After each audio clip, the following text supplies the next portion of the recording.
a minute.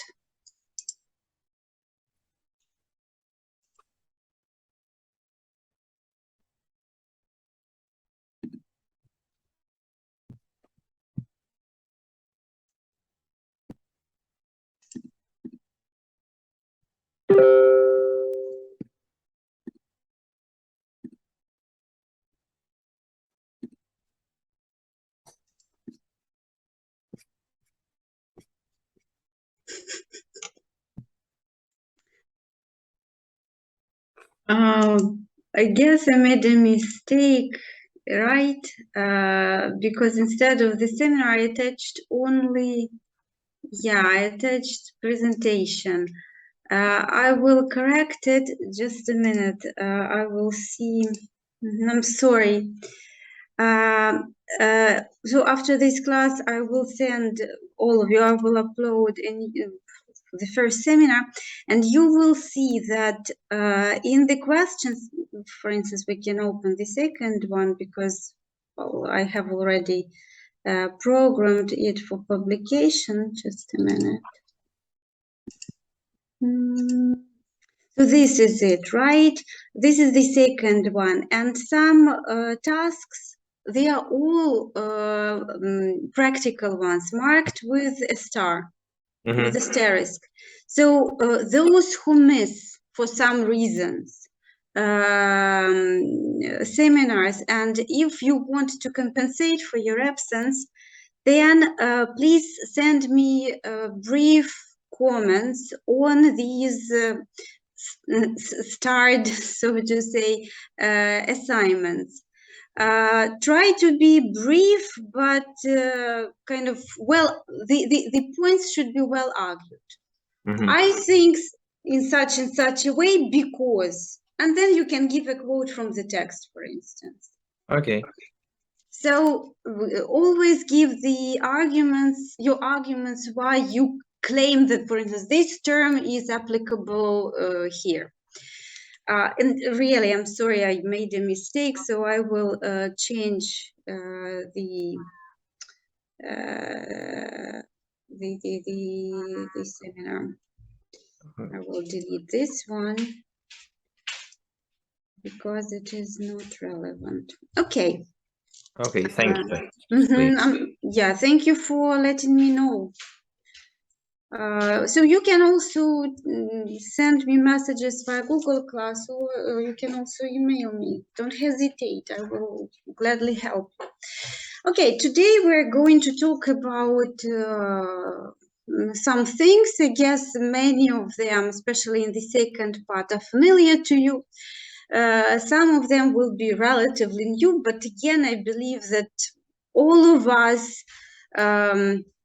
know about these things. We just tend not to formulate these things clearly.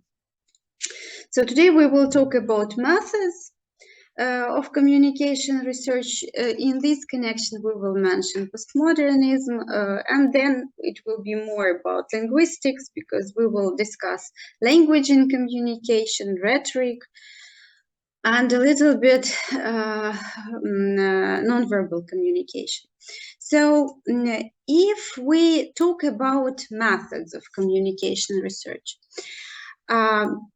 all the methods, and you remember that a method is a procedure applied to the material step by step, which helps you to answer a question or to test a hypothesis.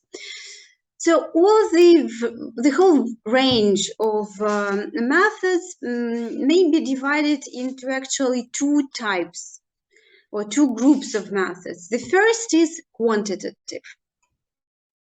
So quantitative clearly means that we, within this approach, or within these methods, we deal with figures.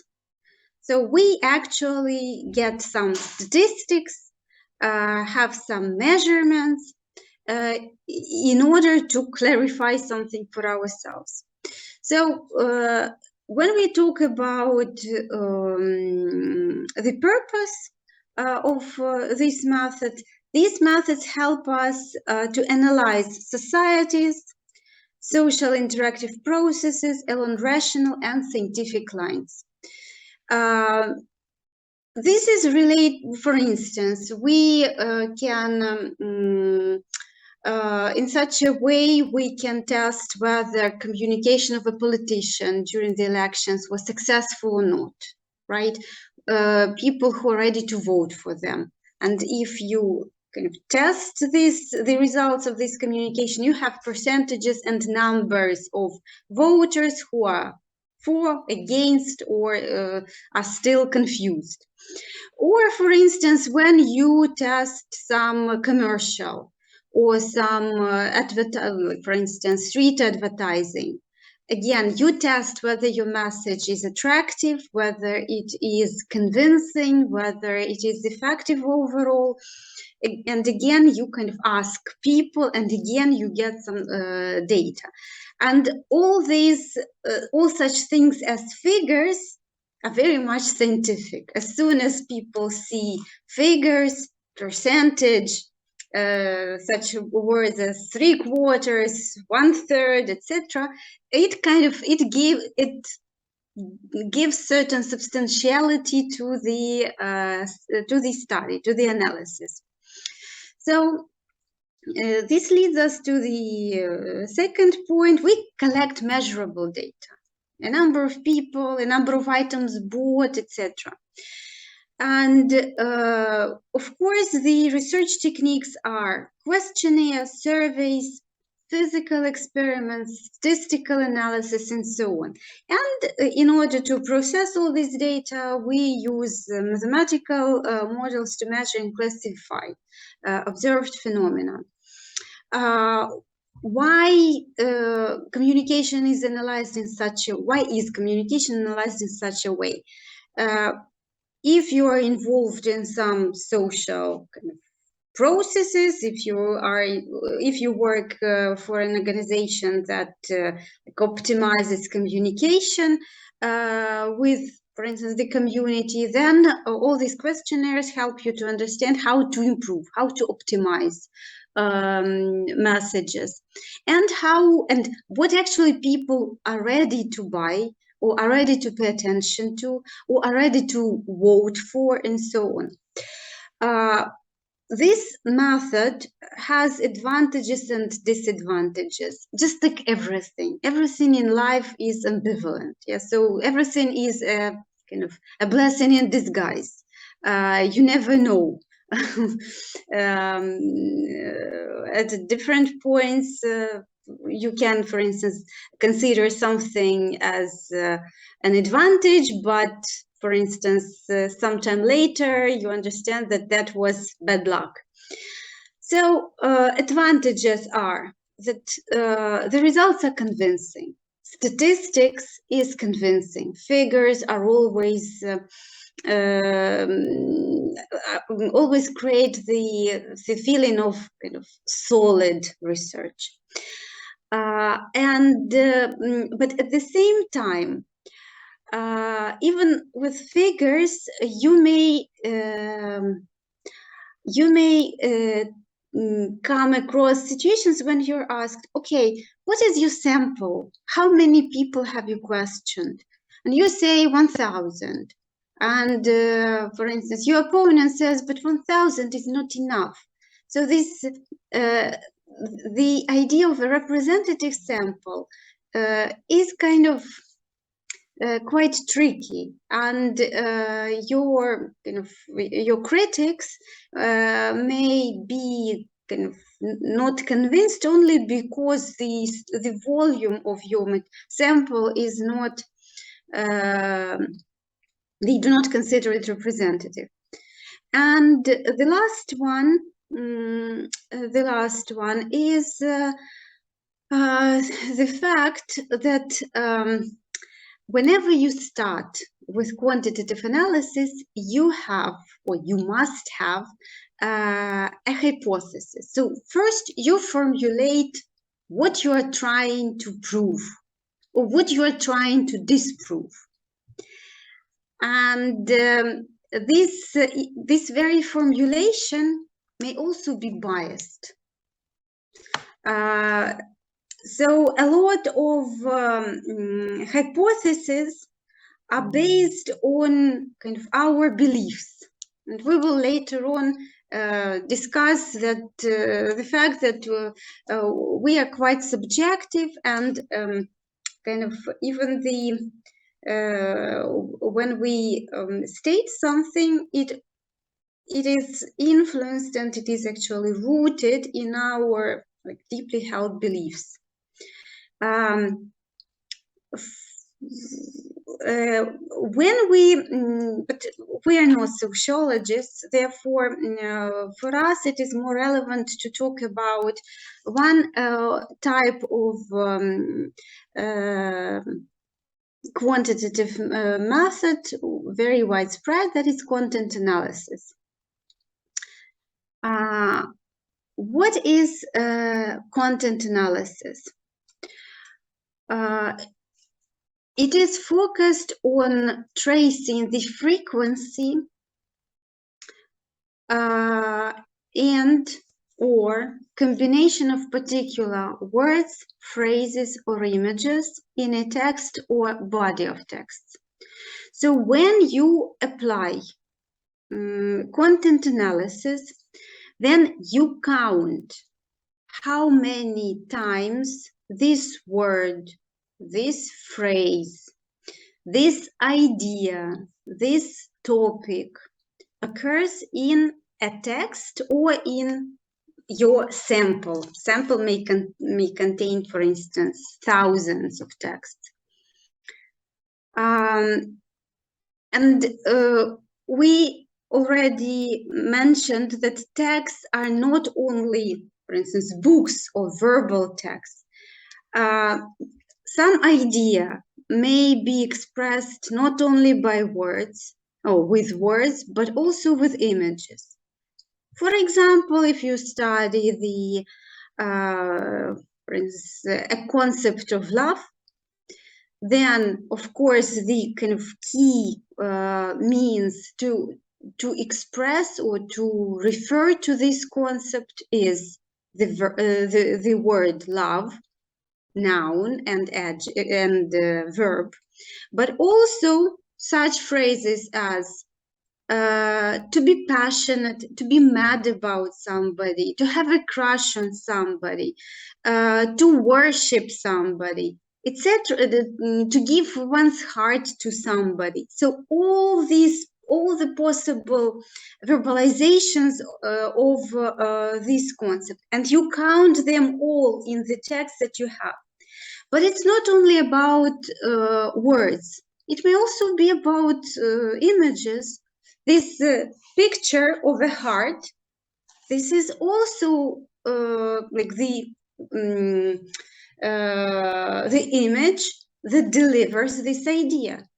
It's just a different code, right? So this is a visual code. Or for instance, a picture of a kissing couple. Also, this is another possible occurrence of the concept of love in texts.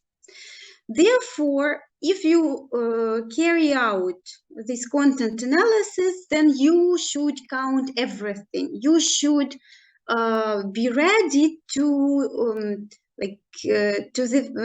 ready for the fact that one concept has multitude of expressions, not only through language, but also through images.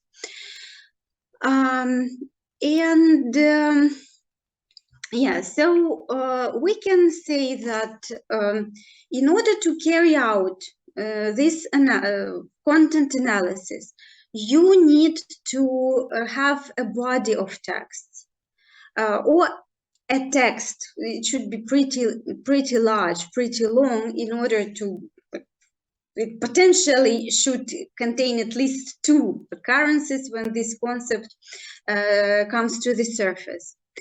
What is important? The important thing is that these texts, you cannot compare incomparable things. So, for instance, these texts should be quite homogeneous. You cannot put in the same sample love poetry and, for instance, psychological, I don't know, books on human relations and treat them as one sample. You can compare, yes, so one sample is for poetry, how this concept is verbalized and what it implies in poetry, and another part of your research will be, for instance, psychology textbooks, and then you may compare, but you cannot you cannot analyze simultaneously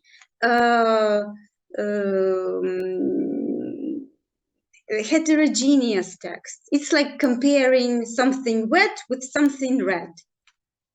It doesn't work like that.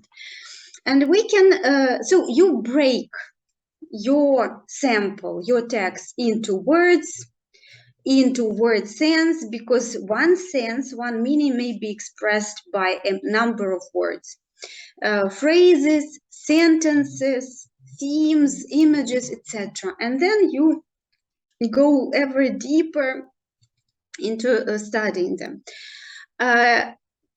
Content analysis is divided into conceptual and relational analysis. So what I told you about was mainly conceptual analysis. So here we choose a concept and we follow its verbalization and its expression in text. So usually this is one or two concepts, and these concepts are not related to each other. But now, since we have computers and they simplify a lot this counting and like singling out of various words and phrases, then we can study several concepts and their relations, how they are related to each other. So in order to do this, again, we start with conceptual analysis. We clarify things with each, for instance, of the two concepts. And then we study the contexts where they occur, where they co-occur. I can tell you an example. At the beginning, I don't remember, it seems to me 2005, when there were the first clashes in France between French European and Muslim French or Christian. You cannot say that they're Christian, so those non-Muslims and Muslims in France. Let's put it like that. And I analyzed at that time forums were popular. So how people see the relations between, for instance, a non-Muslim French citizen and Muslim French citizen.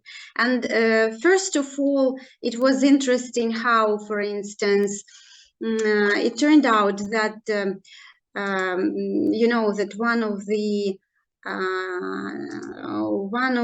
features of female outfit in Islam is hijab. So there was such a word as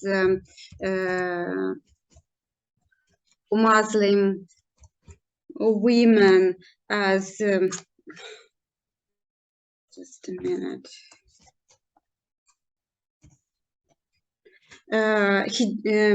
Hijab, one I is not necessary. Hijab wearer. So what do you think? What was the opposite to a hijab wearer? What was the symbol of Western European kind of lifestyle, worldview? No idea. Huh? Maybe Jeans. colorful hair. Oh, okay. Jeans wearer. Strange as it is, because actually Muslim women do wear jeans, but the kind of the oppositions were the opposition was hijab and jeans. So, and you could see first you you collect all the names for certain groups, and then you see the sentences or the passages when they occur together, and it turned out that it was kind of really opposition or contrast.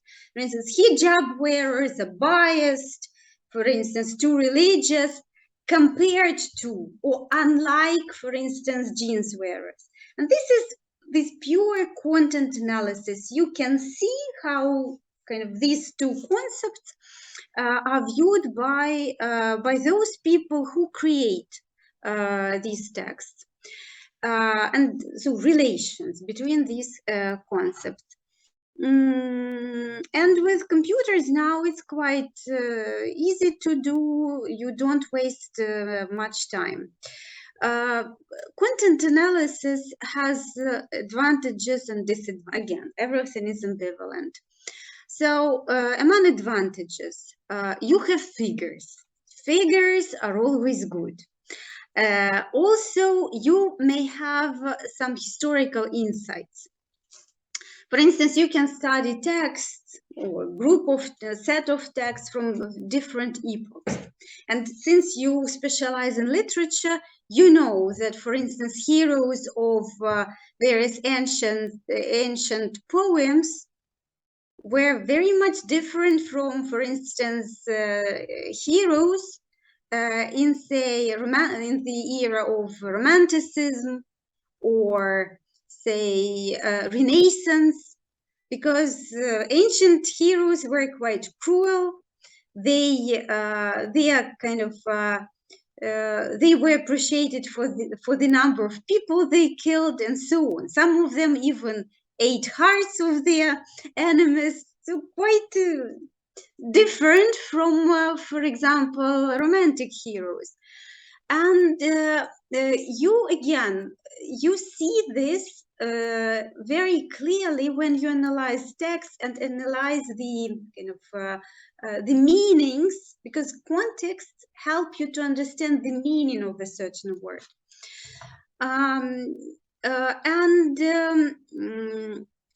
As for disadvantage, and you have access to text. So and this is a very good argument. It's not that you have kind of just contemplated and made up, but you have text as evidence. As for disadvantages, maybe time consuming. First, it may be kind of the subject to increased error, because again, especially in relational analysis, still you interpret, right? And you can be influenced by your own biases. It is inherently reductive. And again, if you think of, for instance, Japanese literature, a story can be about love, but the word love or any other word about feelings doesn't occur in the whole text. So you know that people kind of care a lot for each other, not because they say something or because the author says that they kind of they have a deeply felt relationship, but what they do to each other and for each other. So it is for instance, is a story sexist if it doesn't contain any gender neutral term? Not at all, right? Therefore, kind of our communication, we are much more complicated, and we like the meaning may be much more profound than the surface, than this verbal verbal form. Therefore, like counting words or even symbols may not give a reliable or may not lead to a reliable conclusion. This regards context. For instance, what do people say when they want to break up? At times they say, I love you, but in a very special way, and we cannot be together. So, kind of context, right? This is the context of breakup, but the word love is mentioned. Yeah, it can be difficult to automate or computerize. How well you need to be a human being to understand, for instance, images. Some of them may be quite culture specific, or their meaning may be deeper than just a symbol of heart and a couple kissing. So still it requires a human being. But overall, it is kind of rather convincing, and it is very frequently used. So this is one set of methods based on calculations. There is another set of methods, and probably you, as people specializing in literature, may use them quite more often. It is qualitative, a set of qualitative methods. It's not about counting. It's about interpreting. So this approach tries to understand how people interpret the reality, how they understand the world, how they see, or what they see a cause and a consequence of a certain phenomenon, because it's actually not the real world that controls our behavior, but our interpretation of the world. For example, if you are a very religious person, then you may perceive illnesses as some sign, and not sign that, for instance, you ate something wrong yesterday, but that you did something wrong yesterday, and that's why you are punished. So you have different causes for the same consequences. So our kind of interpretation of what's going on with us depends a lot on us, well, kind of on our worldview. So this approach is called social constructivism. And it says that we do not experience the world immediately. We experience the world through the prism of our culture. So culture reveals the world to us. For instance, again, if you belong to, for instance, Arab culture, then you are much likely to be a fatalist. So you kind of, you have plans, but you know that a lot depends on what, for instance, God will allow you to achieve. But if you have grown up in the culture of a self-made man, an opportunity in the United States, you believe that your achievements are your achievements. And your failures are because you probably were not persistent enough. And all these ideas result from our upbringing, from the culture where we belong, from the kind of discourse we grew up in.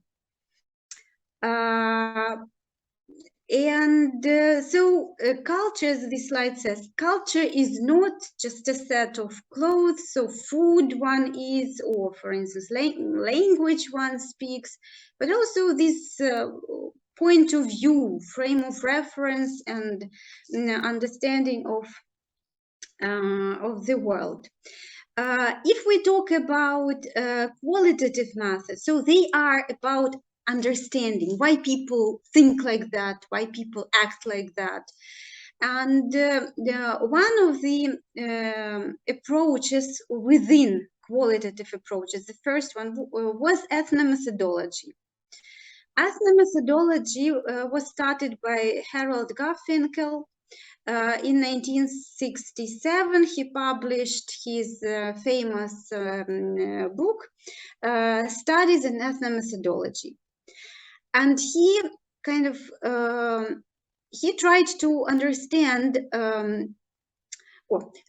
his assumption was that in our everyday life, our actions are quite automatic. We don't process everything very carefully and very thoughtfully. Our everyday communication is pretty kind of programmed.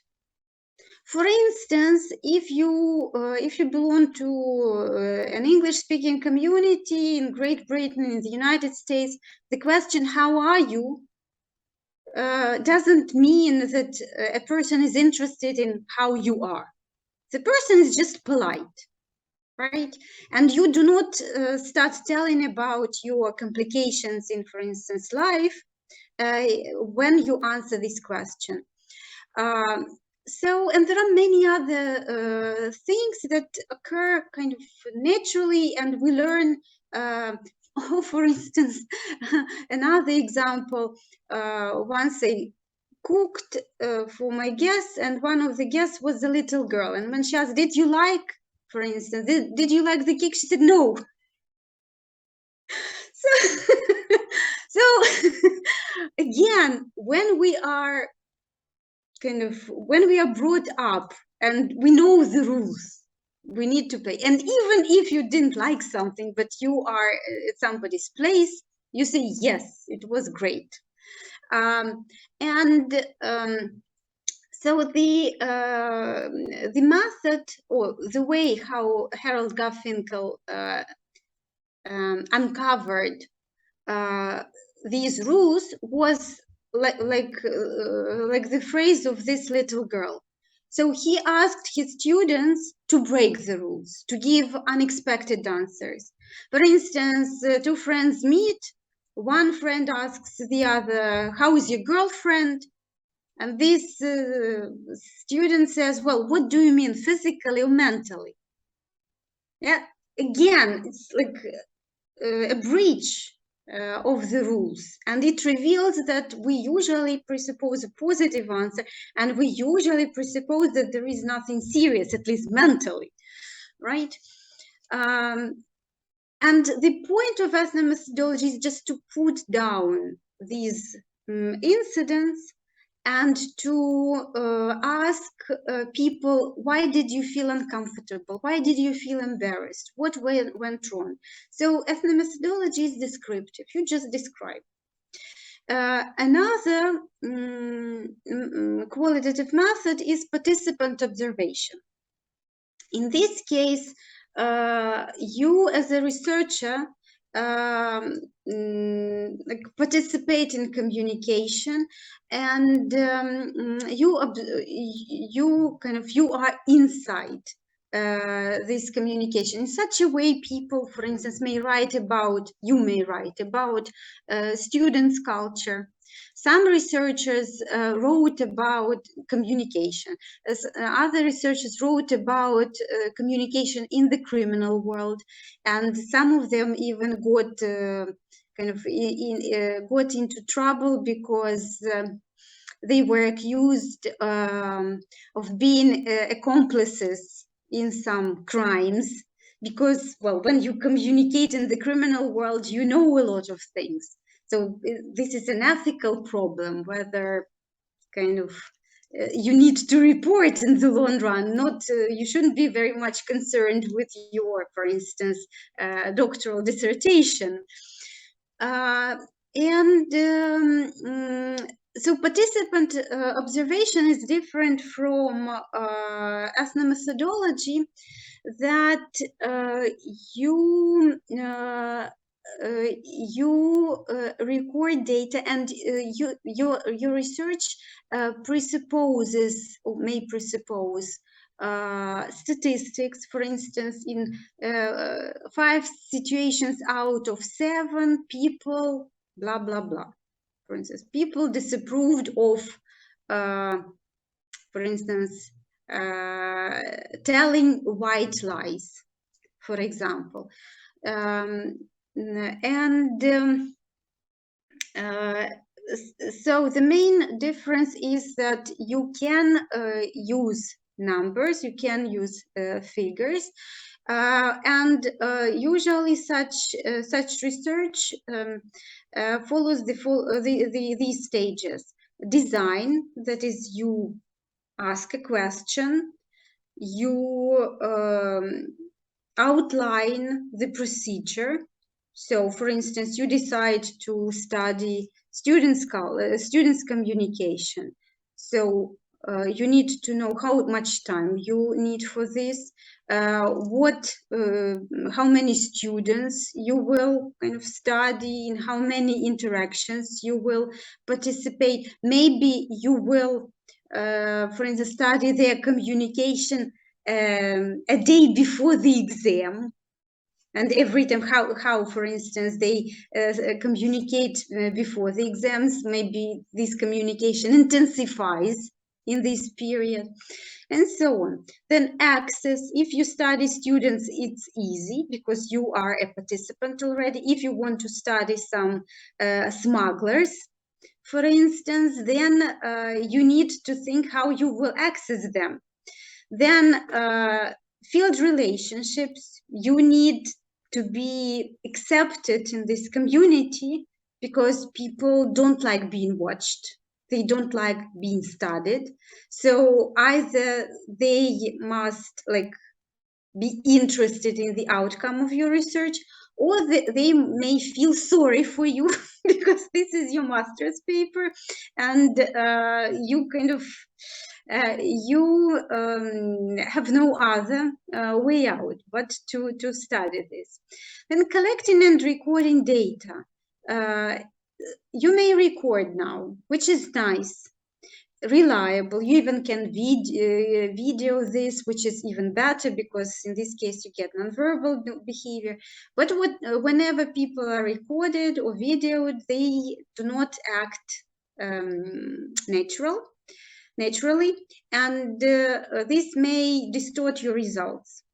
Also, and you cannot record them without getting their permission.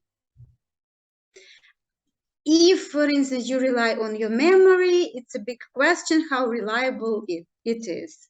Maybe it's not, maybe you miss certain details, etc. So when you have your sample, you analyze, and you write either an article or your master's research and so on. And what is also important when we talk about methods is to mention postmodernism. It is not a method as such. It is not a method. This is a worldview. And this worldview influences a lot how you analyze things, how you approach your research.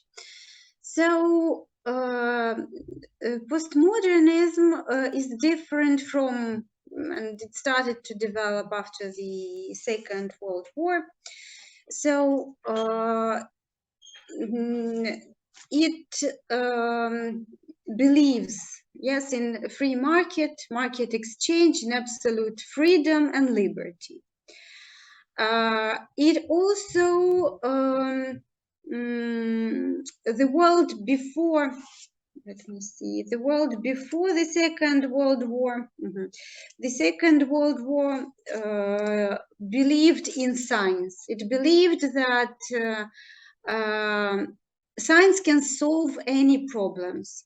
Now we know that science, if we talk about cloning, if we talk about advances in various warfare technologies,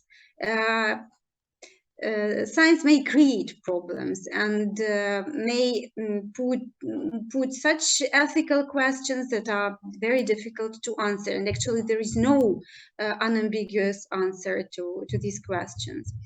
Also, we talk about shrinking of the world. At least before the pandemic, the world was quite a small place.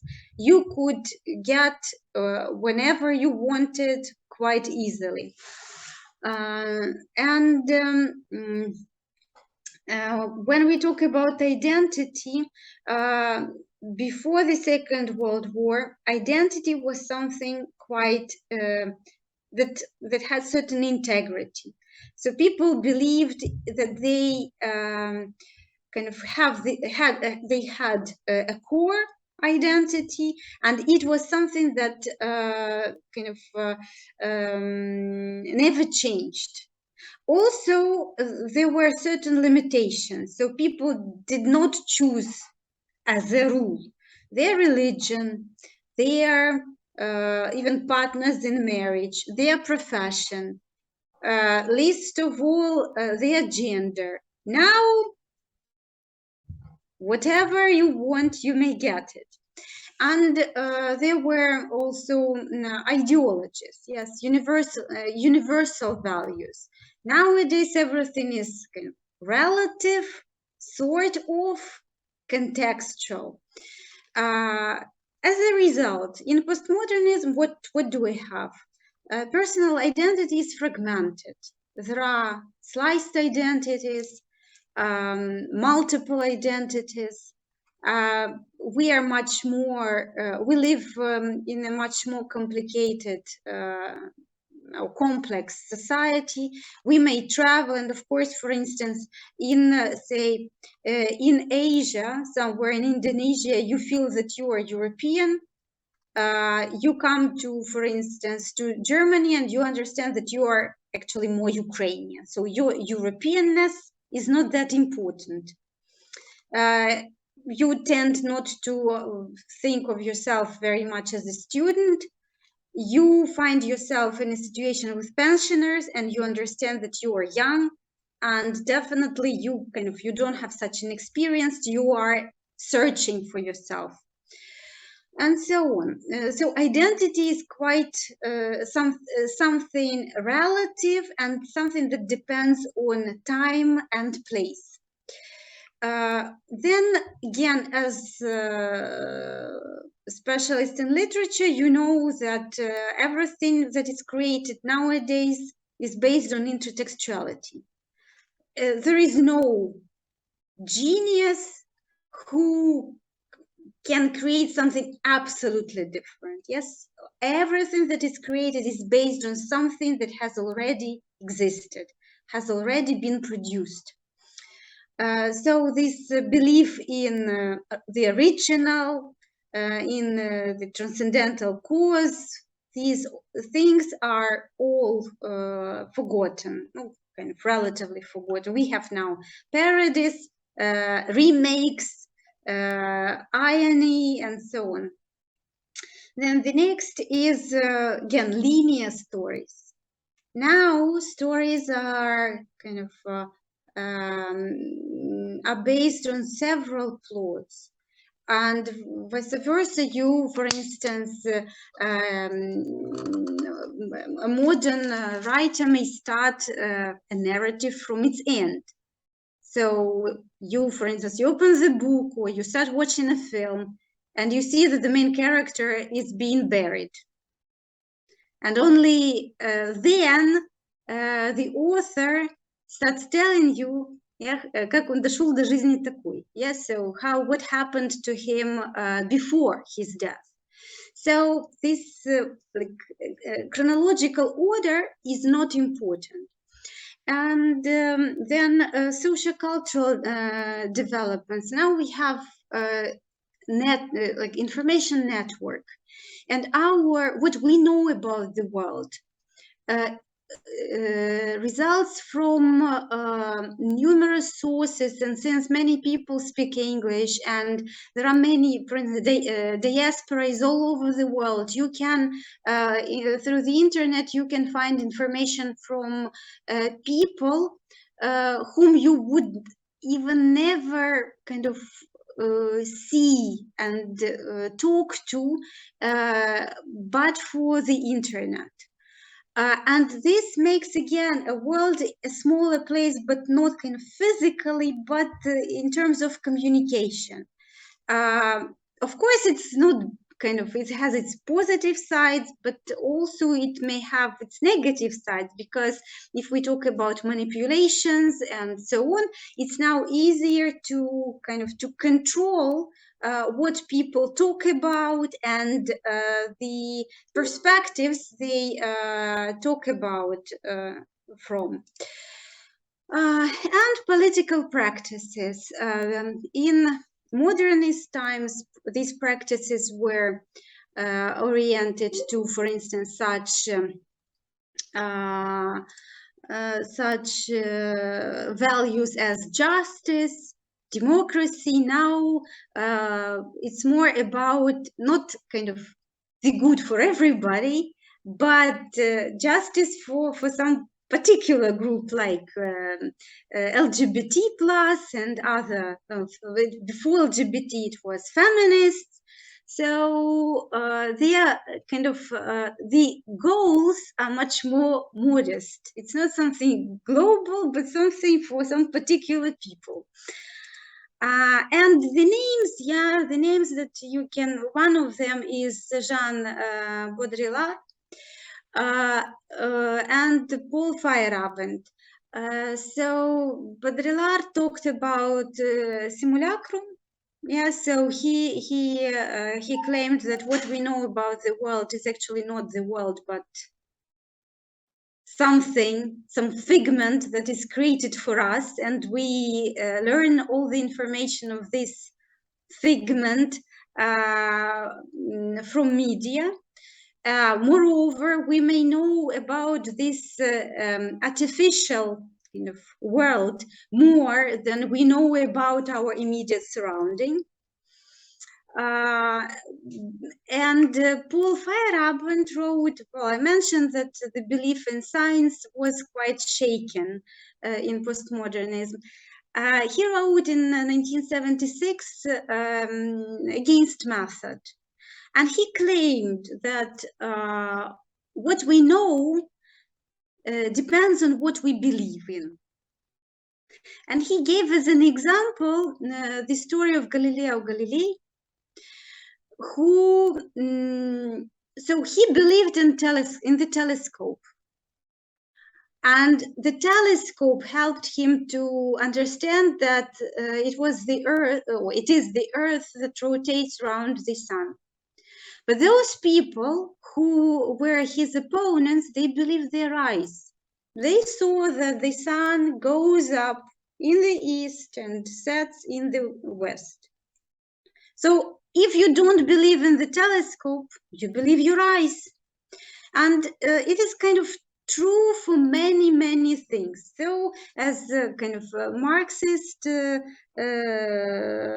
philosophy says that the reality is the best, or provides us with the best test. If you don't know which theory is correct, you just watch, yeah, what's going to happen. And when we talk about language and its role in communication, first of all, we have already discussed, yes, that human communication employs a lot of codes. So we have visual signs, we have sounds, tactile signs, movements, because we can stroke somebody, we can hit or kick somebody, and so on. And all these are messages. But when we talk about communication, the first thing that we kind of think of is language. Yes, so we talk to each other. And to study language, usually we speak about syntax, semantics, and pragmatics. That's what we will pay attention to when we analyze verbal texts. So when we talk about syntax, then, well, just refresh your knowledge. Syntax studies different possibilities that each language allows for to be sequenced and centered. In other words, syntax is the skeleton, yes, of our communication. If you don't have the skeleton, or like a Christmas tree, if you have only decorations, you cannot have a tree. The same with the sentences. You need to follow a certain syntactic rules, word order, in order to produce something meaningful. And depending on a language, these rules change. Then when we talk about semantics, it's about the meaning of these decorations on the Christmas tree. And here we can say that actually things are quite complicated, and quite often manipulators or advertisers or writers, they play with semantics of words, because words may be polysemantic, they may be homonymous, they may be synonyms, yes, and they differ in style.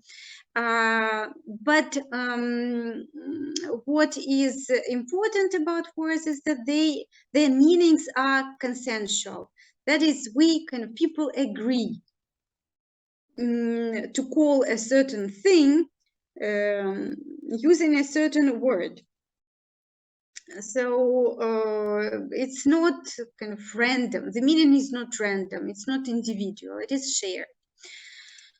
And when we talk about one more linguistic science, it is called pragmatics. And here you have examples. Please have a look and tell me what is the relation between this yo, hello, and hi. Let's talk about the first example.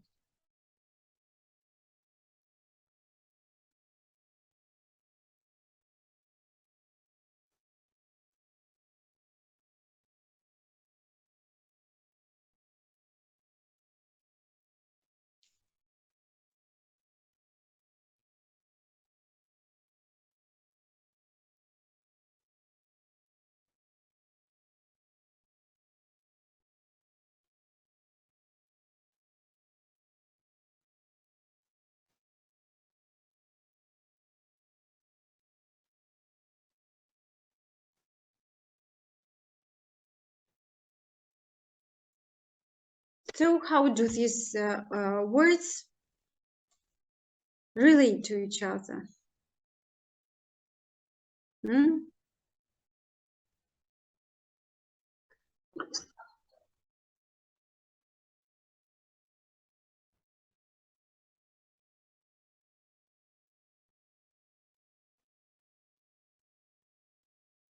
Slang.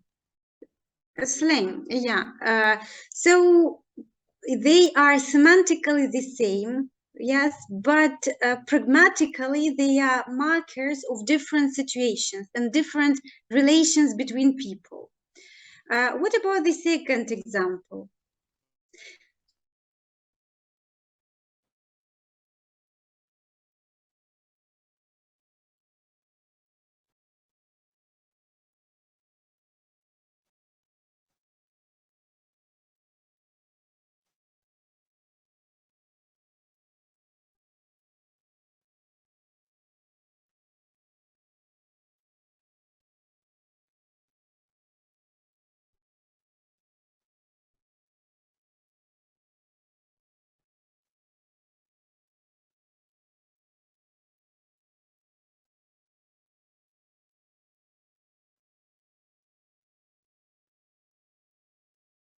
So why are some phrases highlighted?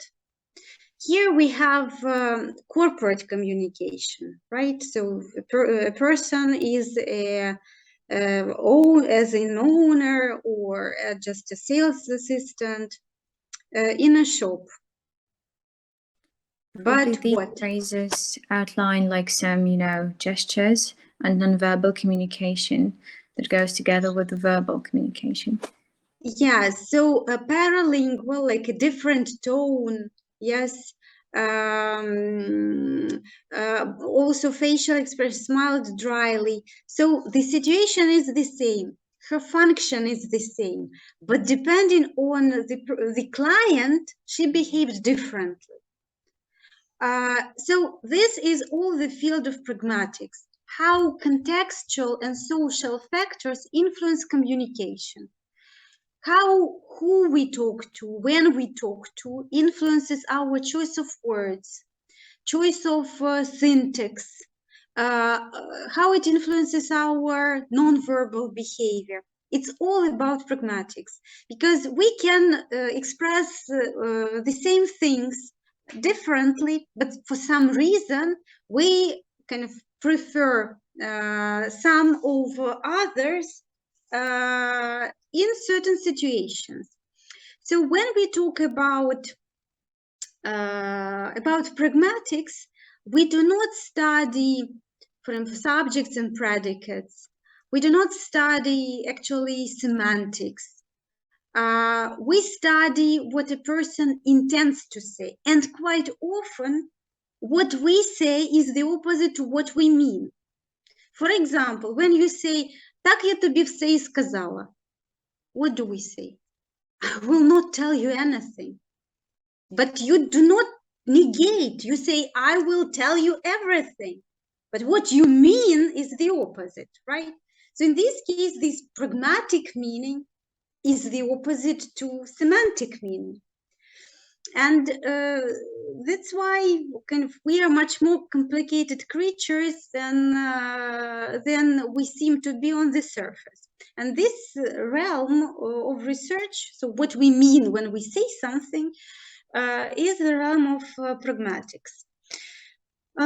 In order to carry out the pragmatic analysis of communication, of, for instance, a conversation, Delheims, he was a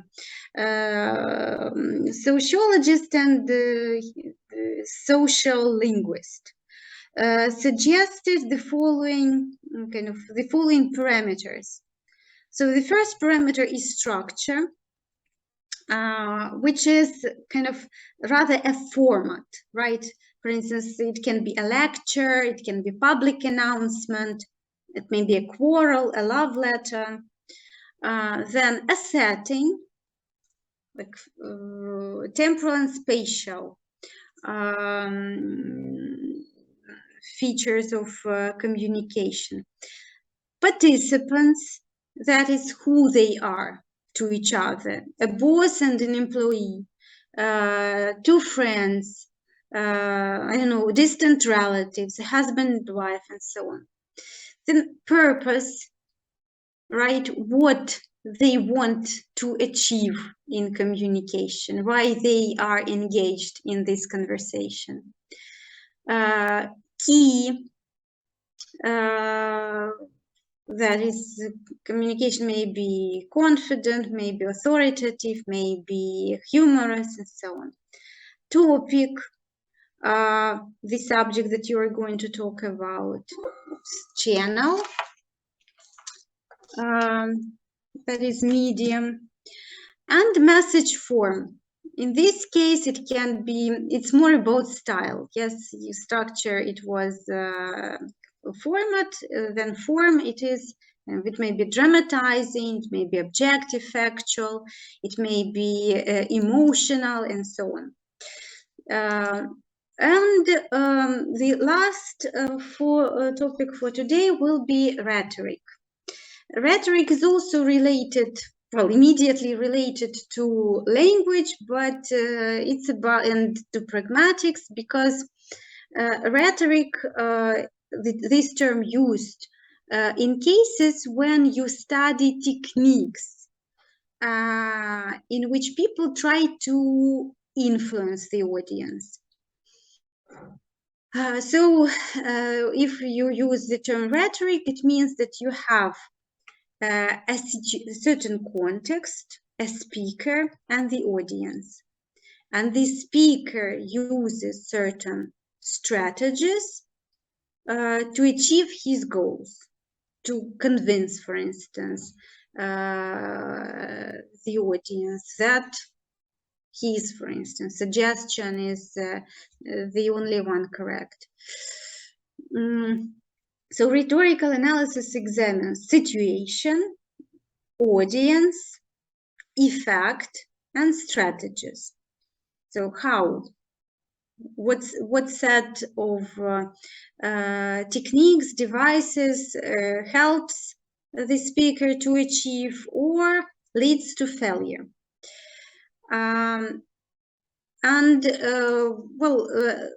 Aristotle suggested 3 modes of persuasion, right? So how you can influence the audience. The first is ethos. Ethos is appeal to your morality. You actually tell the audience that I am honest. I have a pristine reputation. So you can trust me because of my high morality, that what I suggest you doing is a safe and kind of secure way. The second mode is pathos. In this case, you appeal to emotions. Usually, well, we will discuss this in, for instance, political discourse. These emotions are pride, fear, and hatred. So depending on your goals, you appeal to, for instance, national pride, you make people horrified, or you dehumanize the opponent, and it's not about something rational or kind of logical. It's more about appealing to some very subjective and very kind of and the style is always dramatizing. And logos is like this typical logical reasoning, cause and effect, topics, statement, and arguments, and so on. So logos is used to be believed before postmodernism, used to be believed universalist and rational, but it is no more. Aristotle also differentiated between public speaking and types of public speaking. So the first type is forensic. And in this case, we deal with legal discourse as a rule. I have mentioned already this. The argument over the nature of an event, whether it was, for instance, a premeditated murder or just kind of an accident, and cause.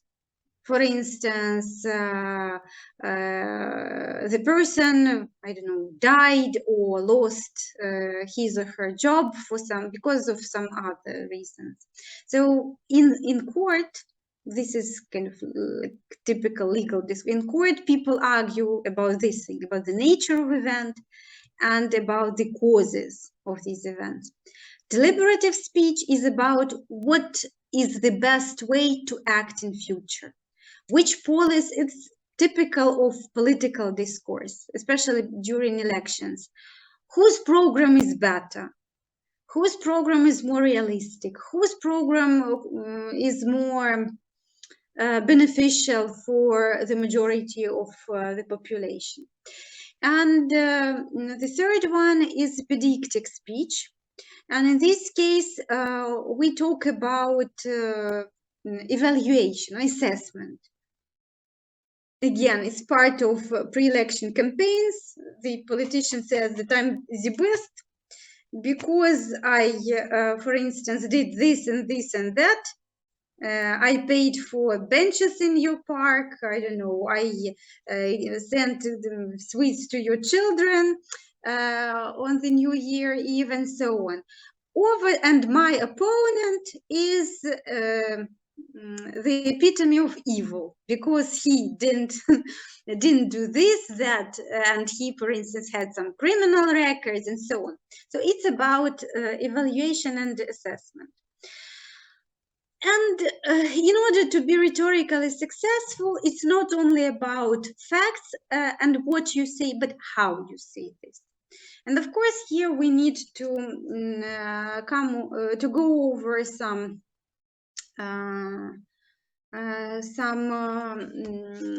devices. One of the device that always comes to mind when we talk about style is metaphor. Yeah, so metaphor states the equivalence of two things that are actually not equivalent. So you can say that he is a sly fox. You can say that something is located in the heart of, for instance, the United States.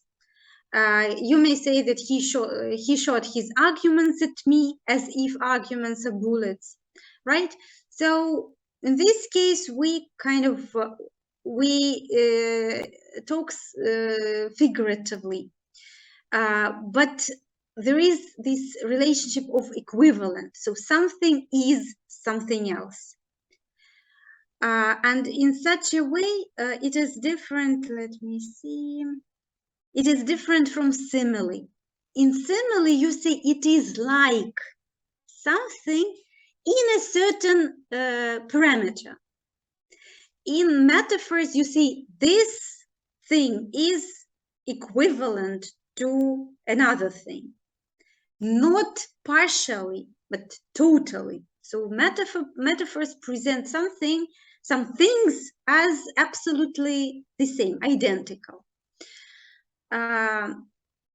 Also, another another device is metonymy.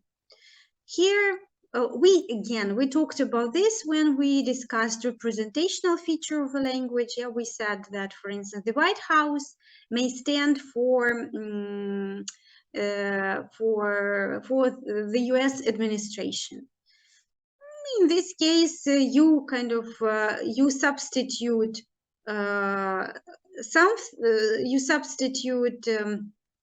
the name of the building for people who work in this building.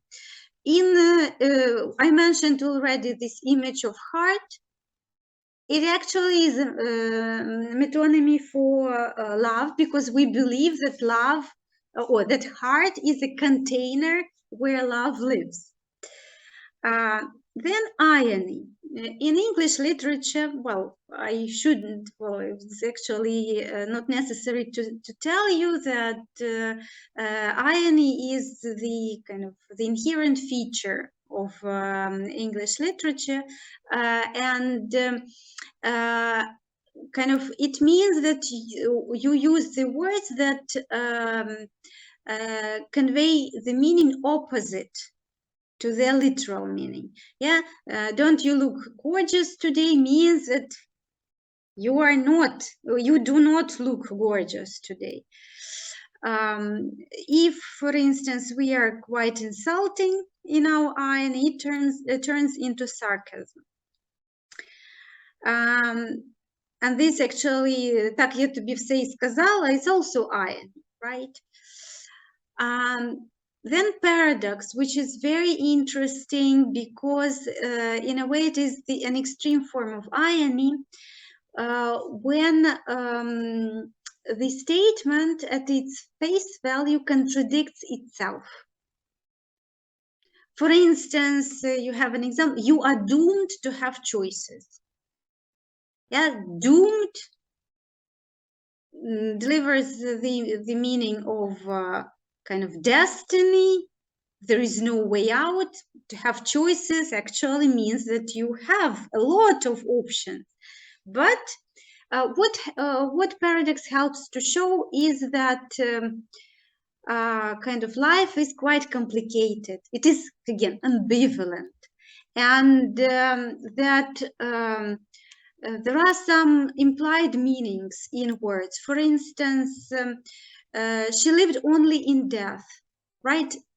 To live means much more than just be biologically alive. It means that to live also implies how to put it, some probably emotion, some activity, excitement, etc. So paradoxes help to dig up all these implied meanings, and in such a way they reveal this complexity of life. Cliches are typical of mass media discourse and of corporate discourse. Here we find food for thought, to think outside of the box, win-win situation. So these expressions used to be original, but since they have been overused, they are no more. Then similarly, we talked about this, yes, as tall as a 6'3" tree, like my brother-in-law. So here you have actually comparison, right? Also hyperbole or overstatement, and litotes, understatement. These are very much culture-specific things. For instance, if we talk about communication in Arabic, it's all about overstatement. If you say that you are just happy to see somebody, or if you say that you love somebody, it's not enough. You should love this person till your last day, till your last breath. As much as you will never love anybody, etc. So you should work a lot in order to be convincing. And understatement is typical of the British culture, because if you have a chance, it is online actually, the book by Kate Fox, Watching the English. And Kate Fox is a sociologist, and her father was a sociologist, and she studied English communication. So she describes her friend, Italian, friend who lived in Great Britain, and he once went to a restaurant and he was very much disappointed. And when he came to her father to talk, and he started telling about this, he jumped and he was very emotional. He used lots of colorful words to describe this terrifying food. Everything was disgusting, smelly, tasteless. And her father listened to this guy and said, well, so you wouldn't recommend this restaurant, would you? And this Italian jumped and said, how can you do this? I was so much pathetic, and I put my heart into all this story, and you're so calm and so unemotional. So this is typical of litotes is typical of British communication. Now we finish with non-verbal means. We tend to overlook them. Linguistics used to overlook all these things, but now communication is becoming more and more non-verbal, right? You look at Instagram messages and you understand immediately that people rely more on images, not on words now. So non-verbal means are body language, like facial expressions, gestures, posture, etc. Also clothes, hairstyle, tattoos, all these are important, and they are very much informative. There was a research of for instance, perception, patients' perception of their doctors. So those doctors who were dressed in these white robes, doctors' uniforms, were much less likely to be sued and were perceived much more professional and competent than those doctors who didn't follow this professional dress code. But in reality, their professionalism and their competence did not correlate at all with the way they looked. So again, which gives us the message that if we want to be successful in communication, we need to think not only of what we say, but how we look, and if we talk about rhetoric, also how we say what we say. And paralinguistic components, intonation, pitch, accent, tempo, influence, because again, you build a trustworthy image, or an image of a trustworthy person, especially for men. If you have a low voice, if you speak slowly, rather slowly, etc. If you are a woman, you have much fewer chances to become trustworthy, because by definition you don't speak in a low voice, and women tend to speak faster, yes, and they are also more polite, which is also not convincing. When a person is polite, it means that this person lacks authority. So we will gradually see how all these things work in communication, and in such a way probably you will be more thoughtful when you communicate in different settings, and what else, and it is interesting overall. Okay. So if you have any questions before the seminar, don't hesitate to contact me. If you have some questions and you would like to discuss during the seminars, also put them down, we will talk about them. Overall, so take care of yourselves and see you on Tuesday. Goodbye. Bye. Have a good weekend. Bye.